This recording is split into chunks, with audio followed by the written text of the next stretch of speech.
From the shores of Lake Ontario northward to the Hastings Highlands, the riding of Prince Edward Hastings is sprawling. The city of Belleville anchors its urban core. This former Liberal stronghold has been represented by the PCs since 2011.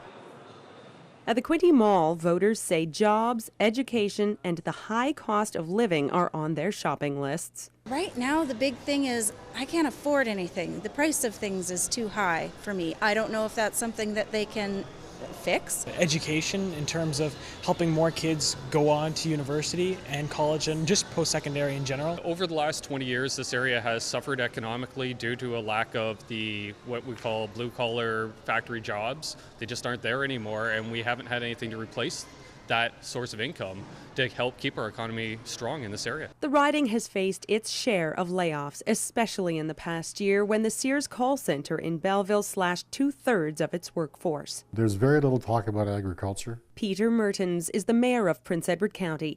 He feels farming has had a low profile in this local election race. There's far too much bitterness.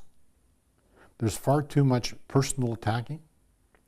And that all detracts from any kind of reasonable and logical discussion about the things that are important to people. There are a number of issues, but when you boil it down, it's all about attracting more attention from the province to help these rural communities.